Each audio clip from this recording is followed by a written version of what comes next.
Yo, what's going on everybody? It is your boy Loda here, back with another Persona 5X video. Now in today's video, y'all see the title, y'all see the shoes, y'all see the money. New 5 stars have been announced for version 1.1 and 1.2, so a few things I want to go over before we go over the 5 stars kits. First off, version updates seem to be every 2 weeks. Now this could change, but the first 2 versions are within 2 weeks difference, so I don't know how they're gonna really handle that. But, oh well. Go next. So, first off, I want to say, I will probably not be streaming the day I'm uploading this video, as I'm still getting over my cold.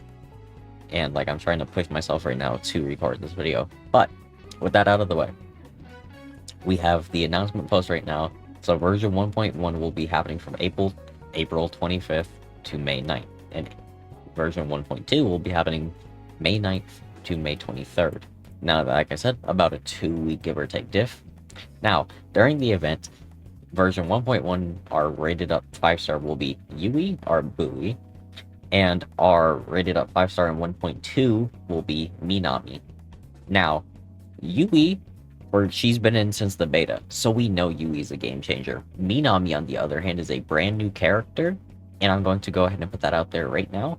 Minami will be on the standard banner after her rate up banner. So if you guys don't want to pull on her right away, or if you guys want to save, Minami here technically is a skip.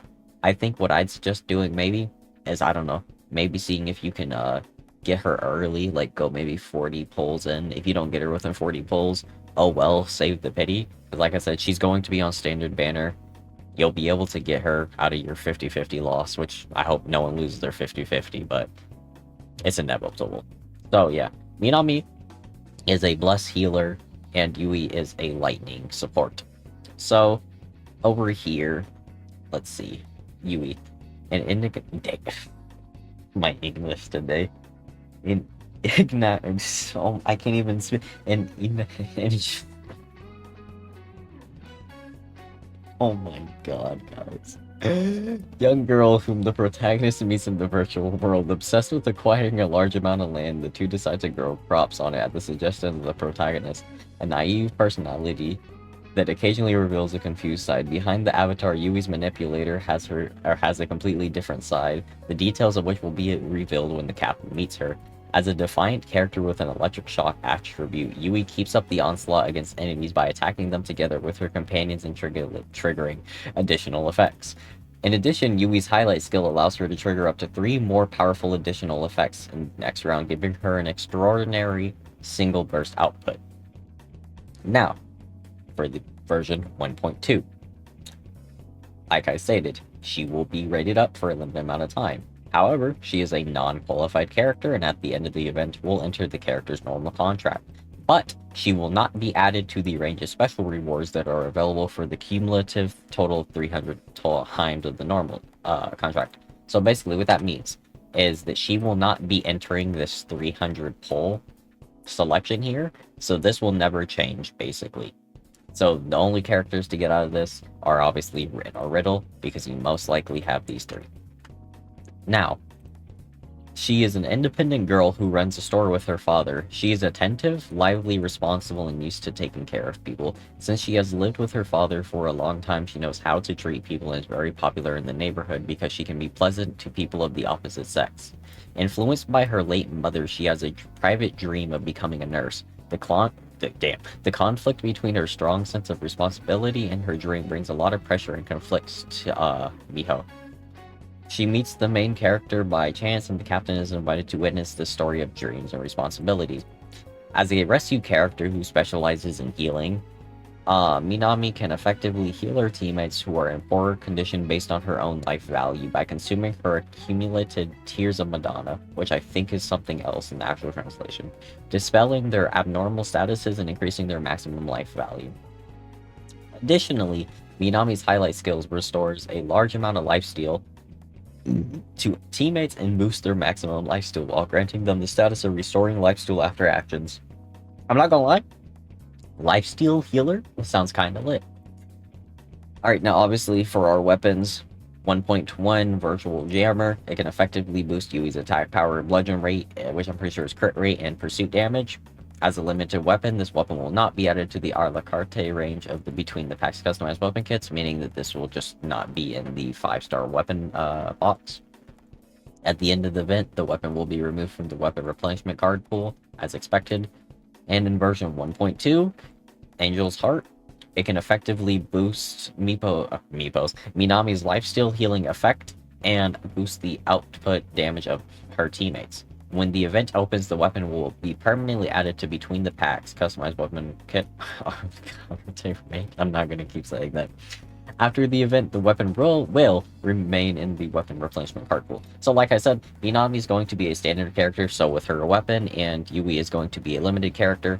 Now guys, with that being said, after these banners, there are a few speculations of who could come next, but that's a whole nother video in itself.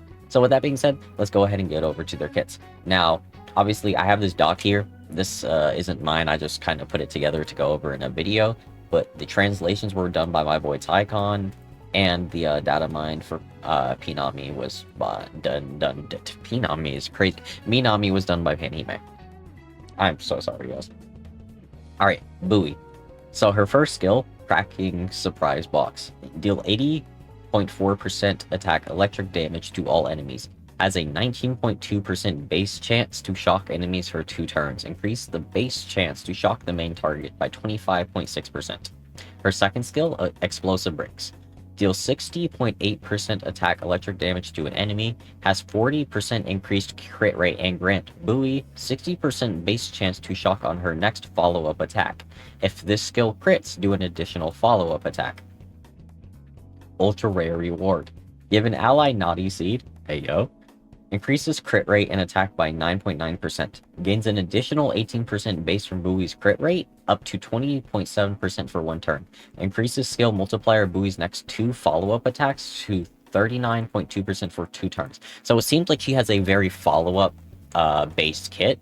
So not only is she going to be helping out our team, she's also going to be proccing a shit ton of follow-ups off of our teammates, which is extremely good to have, because like that's passive damage. Once again, we love a lot of passive things in gachas, like Morgana's passive healing. It's extraordinarily good. You can crit it, and with her, you get crits. You're not only going to probably be getting that Morgana heal from being passive, you're also going to be getting that follow-up, which is really nice. Alright. Her showtime increases all allies' attack by 32% and increase their crit rate by 16% for 2 turns. So yeah, basically what I just said. Not only is she going to be a insane buffer, that crit rate increase is humongous for someone like Morgana who wants crit rate, right?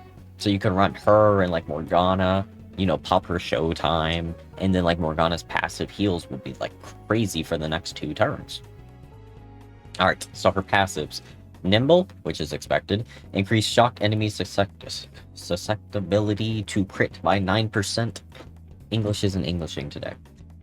Sparkle. When allies with Naughty Seed attacks enemies that are below 50% HP, increase their attack by 20%. Okay, extremely good once again. Now awareness, aka dupes. This is where we're going to get into whale territory, our extremely lucky free-to-play territory, regardless. So her C0, which is just the passive that comes when you get her. Big project start. After allies unleash their persona skill and lands a crit, Bui will follow up attack, dealing 20% electric damage to the main target of the skill. After Bui lands a crit, she increases all allies' attack by 10% for 1 turn. So even free to play, this unit is extremely game changing, and she's not like even like free to play. She's still extremely busted. You're still you're still getting that increased attack from her by 10%, and on top of that, like I said, for this showtime, she's increasing your crit rate by 16. That's humongous, especially at the early part of the game where we don't really have our artifacts that builds down like that yet. So we're still trying to work out a lot of like the crit rate, the crit damage ratios. Luckily, it seems like in this game, you really only need to primarily focus crit rate because we already have a base of 150 crit damage, which is actually pretty huge. So just really need to work out that crit rate in this game. Alright, so for her C1, Sowing Day. After unleashing Ultra Rare Reward, Bui's next 2 follow-up attacks damage is increased by an additional 100%. Okay, damn. After any ally unleashes Persona skill and deals damage, Bowie will immediately follow up attack. This effect lasts for 2 turns. Okay, so now it doesn't matter at all. So basically, now it makes it to where she's constantly doing follow-ups without a crit as long as she procs her ultra rare reward. Okay, that's also pretty busted. So that means that's like 100% uptime follow-ups now. Okay, that's nice. So even as a free-to-play, ooh, I'm not gonna lie, guys, even as a free-to-play, I'm thinking C1 might be the bare minimum you want to pull on this banner. I'm thinking you genuinely want to go C1 on this banner. Because honestly, guys, from what I'm hearing, if Minami's going to be added to standard, Minami's banner is a pretty easy skip for free-to-plays. So I definitely would suggest probably welling it out for C1, but let's continue with the dupes. Alright, C2 is just going to be, yeah, okay, so C2 is just going to be your skill levels for ultra rare reward and combat skills are increased by 3. Alright, C3, Rainbow Generator. When allies with Naughty Seed land a crit, increases Bowie's crit rate by 33% for 1 turn. Okay. That's pretty busted, especially considering that Nimble passive. And then on top of that, you have the Showtime increasing crit rate by 16%.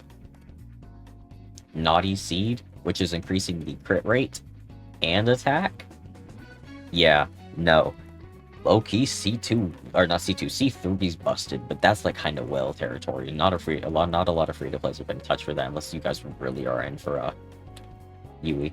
Alright. C4, just, you know, typical level upgrades, cracking surprise box and explosive bricks levels increased by 3, none too crazy.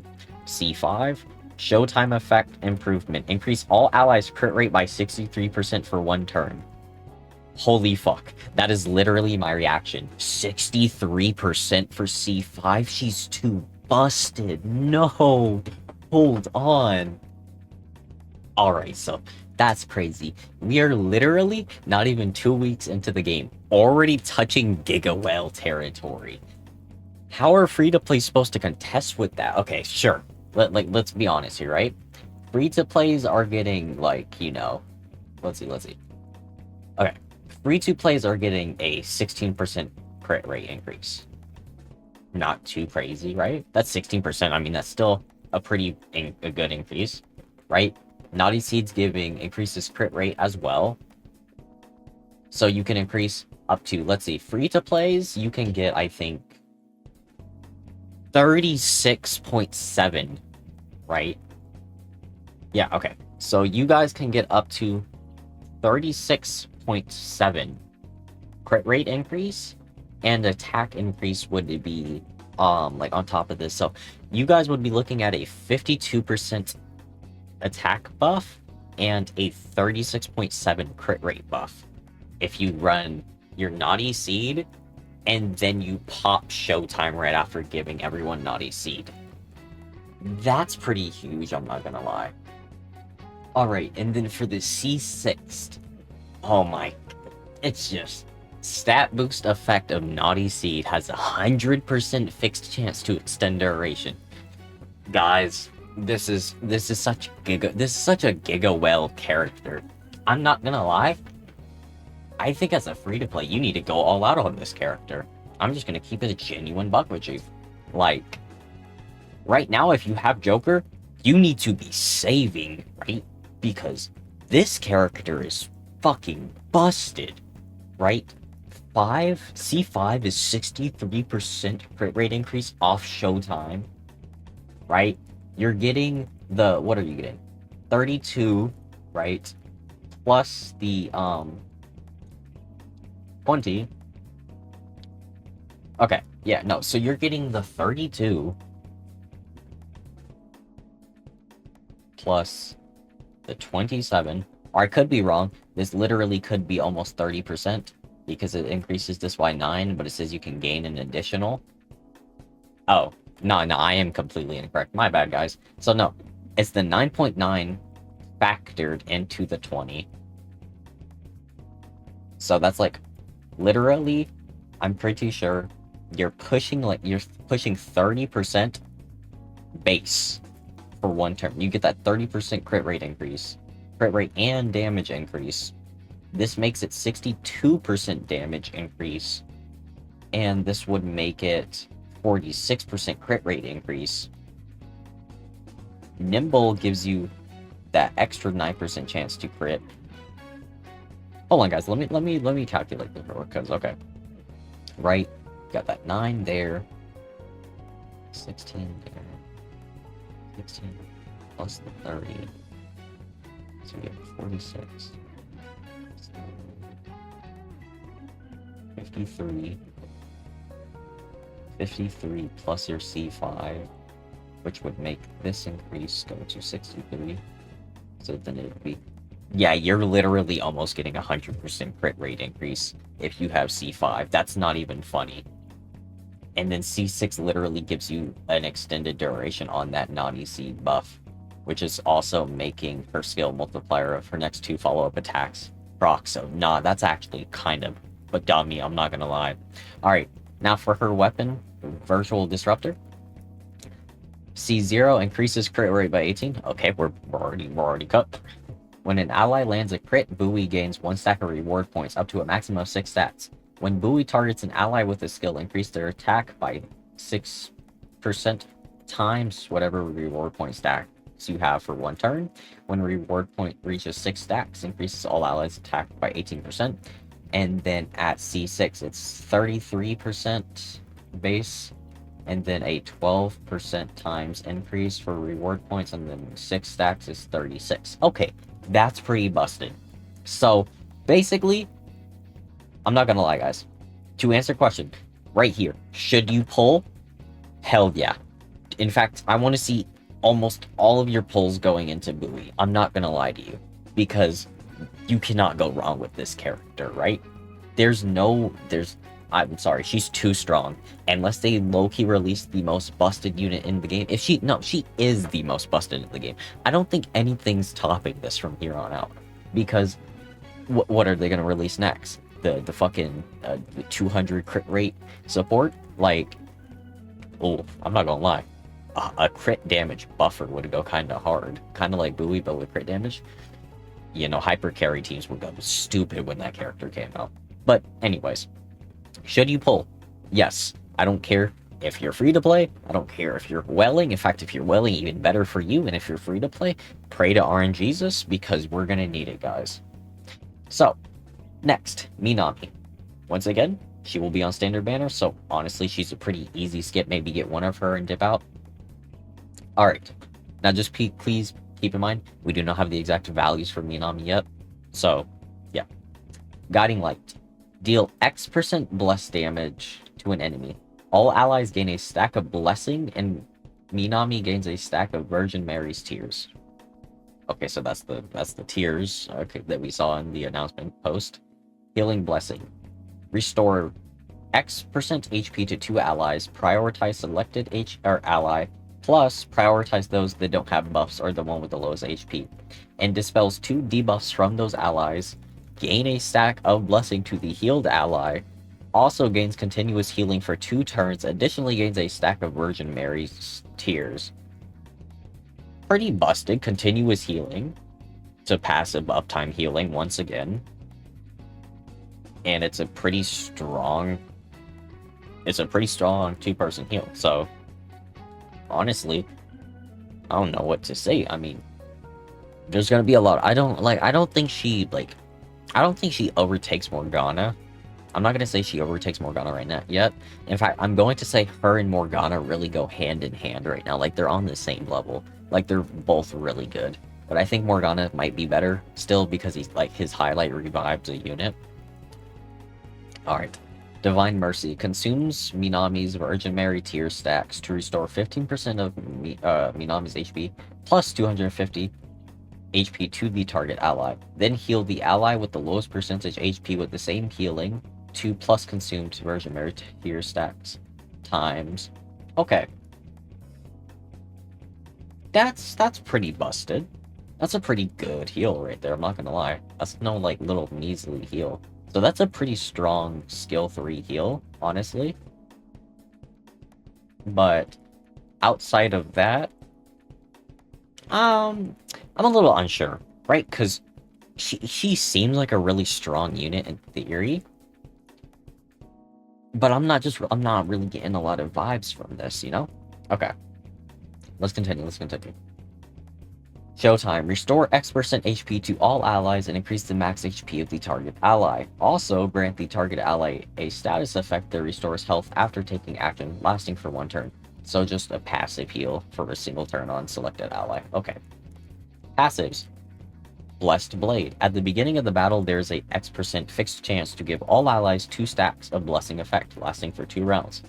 This was also a Akechi passive, but it's renamed, so I'm seeing a lot of Akechi here, though, so... Who knows, I think maybe Akechi got a super big rework. Alright. Health management. When the total number of blessing effects on all allies exceed X for the first time, the cooldown of the skill Redemption Mark is permanently reduced by 1 turn. This is Akechi's passive word by word, but different passive name. Redemption Mark is also one of Akechi's skill. So yeah, so basically, this is, it seems like a lot of Akechi's stuff was reworked into her kit, and maybe like Akechi's going to get like a super big rework before his release, because he was pretty busted in the beta, and we haven't seen him yet at all, obviously. So he's gonna be a future rate up banner. So I'm really interested to see how that's gonna go. All right, A1 or A0, my bad. So her C0 passive, nursing assessment. At the end of own turn, grant all allies 1 stack of blessing. Lasts for 2 turns. Once again, identical to Akechi's C0 passive. Nursing Diagnosis. At the beginning of own turn, grant herself 1 stack of blessing, lasts for 2 turns. A2, just levels. A3, for each stack of blessing, increases damage dealt to enemies by an additional 10%, up to a maximum of 150%. So I'm not gonna lie, this A3 will make her better than Morgana, I think, for like your hyper carry teams. And like thought process of hyper carrying, I think this is who you're gonna want to bring with you, because not only, like, especially since we're thinking whale territory for like hyper carry teams, she's definitely gonna be in there. I'm like, people are gonna start subbing Morgana out immediately with her, because this A3 is literally built to be a hyper carry healer. A4, just more levels. A5, post-operative care. Highlight effect upgrade. Gain 1 stack of blessing and further increase skill damage based on the number of blessing on self.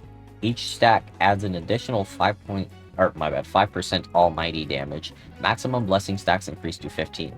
So, good highlight increase, I'm not gonna lie. I do think that one's pretty busted, but once again, that's whale territory, so like I can't be too excited because I'm not whaling. Alright, and then her C6 gives all allies Shadow Pursuit.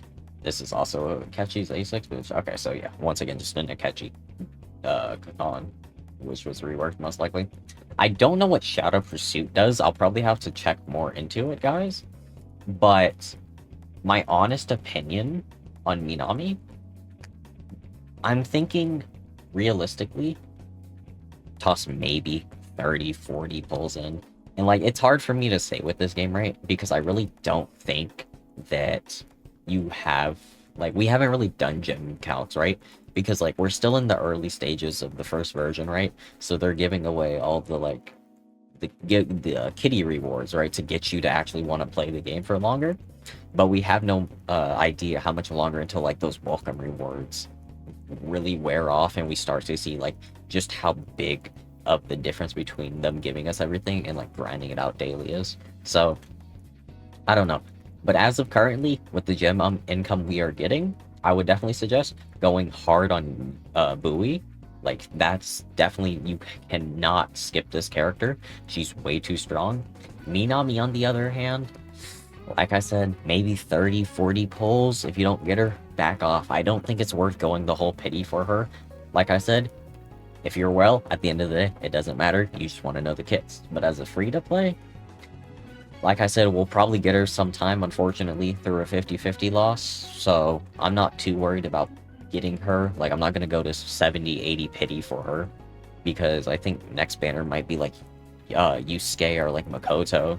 And honestly, I really want to get Makoto or Yusuke. Shit, it could be even Futaba. Like, you guys still gotta remember, like, there's Yusuke, there's Futaba, Makoto, Noir. Like, those are all still great characters. There's Akechi, too, that we literally have no idea when they're touching the market. We have no idea when they're going to be dropping.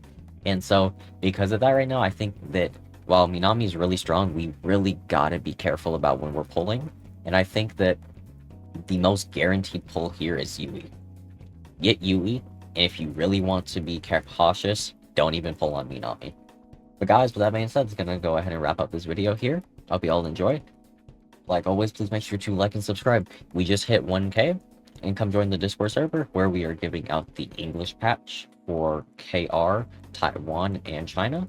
And alongside that, just an overall great community. With that being said, guys, I'll see y'all in the next video. Peace, everyone.